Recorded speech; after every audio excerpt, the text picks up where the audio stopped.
कहते हैं ना गुरसस मोल तो चोर है पत रविशंकर जी भी पाकिस्तान गए थे, तो हमें उम्मीद है कि उन्होंने पर्दे के पीछे तो कुछ मतलब है ना वो ना करके हाँ उन्हीं से कर बैठे। हमें पता है कि कुछ न कुछ तो बात हुई होगी, क्योंकि दोनों मुल्क इस मुसीबत से छुटकारा चाहते हैं, लोग छुटकारा चाहते हैं, दुनिया आगे जा चुकी है। अब दोनों मुल्कों को चाहिए कि वो कश्मीरियों को जीने दें, हिंदुस्तानियों को जीने दें, पाकिस्तानियों को जीने दें। इस सब कॉन्टेंट में पीस आना चाहिए, उसके लिए जरूरी है कि इंसाफ हो। सर मैं तो दुआ ही करता हूँ कि प्राइम मिनिस्टर साहब ने जो कहा कि वो पूरा करें। उमर साहब को मुबारकबाद दे दी और फिर कहा कि उनका सपोर्ट भी होगा, वो वही चीज़ करें। लेकिन अगर आपको याद होगा जब दफा 370 हटाया गया था 5 अगस्त 2019 को, हम सब जब 15-20 दिन एक अनसर्टिनिटी का दौर पूरे जे में रहा था। पैरामिलिट्री फोर्सेस की काफ़ी तादाद यहाँ पर आई थी, अजीब अजीब सर्कुलर्स निकाले जा रहे थे, हर कोई सोच रहा था क्या होगा। तो तब जो बाकी अदर देन एमसी जो जमातें थी, मैडम भी उसमें थी, हम भी थे, बाकी लोग थे, हमने रिक्वेस्ट किया था फारूक साहब से कि being the largest party Jammu Kashmir की, आप एक ऑल पार्टी मीटिंग बुलाएं, क्योंकि तीनों एमपी इनके आए थे, इलेक्शन ताज़ा ही हुआ था पार्लियामेंट का। प्लीज आपसे रिक्वेस्ट है रिफ्रेश अपनी मेमोरी करें।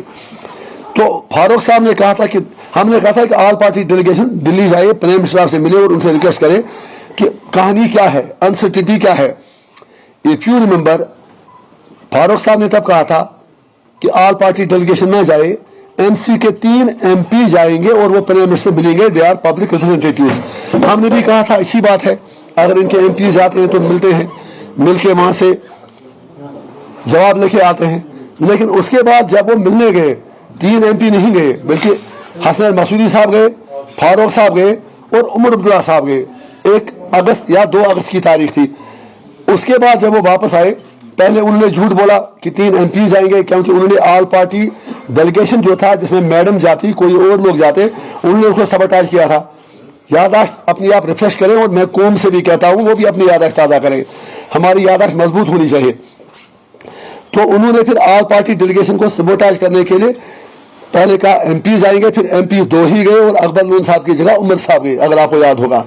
तो वहां से आने के बाद फारूक साहब ने यह कहा कि मोदी जी ने उन्हें आश्वासन दिया है, यकीन दिया है कि 370 के साथ कुछ नहीं होगा। 3 दिन कश्मीरी बल्ले बल्ले मजे लेते रहे, कुछ नहीं होगा, और 5 तारीख को 370 हट गया।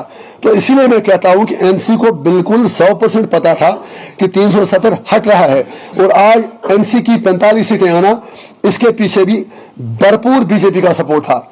जो अब कहानी, जो अब पर्दा हट रहा है, मेरी बेल में जो प्रोसिक्यूटिंग एजेंसी है उसकी तरफ से बार बार डिले की दरखास्त, फिर मुझे बारामूला में कैंपेन नहीं करने देना, बांडीपोरा में आधे से वापस लाना, डिस्ट्रिक्ट कुपवारा में पूरा पुलिस के जरिए एक पर्टिकुलर लोगों को हेल्प कराना, ये सब आपने देख लिया। तो बीजेपी भी चाहती थी कि उन्हें कठपुतली एक रबर स्टैंप चाहिए, और उमर अब्दुल्ला साहब से अच्छी रबर स्टैंप उनके पास कोई और हो ही नहीं सकती। इसलिए उन्होंने बहुत ही टैक्टफुली, बहुत ही तरीके से उमर साहब को भरपूर सपोर्ट दिया और उन्हें इंश्योर किया कि उनको ऐसी मेजॉरिटी मिले। और आप ये भी देख लें, जो 4 या 5 इंडिपेंडेंट एमएलए भी जीत के आए, वो सारे उमर साहब के साथ गए। फिर कांग्रेस इस कैबिनेट में आई नहीं। कहते हैं ना गुरसस मोल तो चोर है पत। दूसरी कहावत कहते हैं कि ग्रेप्स आर सुअर पिलम नते, वही तो कांग्रेस ने किया। और कहीं मुझे लग रहा है कि उमर साहब को बीजेपी ने कन्वे किया कि कांग्रेस से दूर रहे। नेशनल लेवल पर कांग्रेस बीजेपी के साथ उनका 36 का आंकड़ा है। तो तरीके से उमर साहब बीजेपी के बहुत नजदीक जा रहे हैं। और जिस तरह उन्होंने, और जो गुपकार अलायंस बना था, मैं आज पूछना चाहता हूं, जब आपने गुपकार अलायंस बनाया, मैडम से भी पूछना चाहता हूं, सज्जाद साहब से पूछना चाहता हूं, उमर साहब से पूछना चाहता हूं, तारगामी साहब से पूछना चाहता हूं, वो गुपकार अलायंस था क्या? अब इलेक्शन खत्म हुआ है, आज तो हम आपसे हिसाब ले लेंगे, एक एक चीज का हिसाब लेंगे। गुपकार अलायंस भी 100% दिल्ली की एजेंसियों ने बनाया था, मोदी जी ने बनाया था, सिर्फ इसलिए कि एक डाइवर्शन हो जाए। इंजीनियर को जेल में डाल दिया, हुर्रियत वाले जेल में है, कोई वहां बात ना करे, लोगों को एक झूठी उम्मीद खड़ी रहे कि गुपकार अलायंस कुछ न कुछ करेगा। किया कुछ नहीं, पेशेंट थकने, हमें थकाया गया, कौम को थकाया गया। और फिर इलेक्शन के बाद एक और यू टर्न, ताकि पूरा अटानमी 370 35 से सब कुछ के कफन दफन का इंतजाम एक बार फिर फारूक साहब और उनकी पार्टी के हाथों हो रहा है।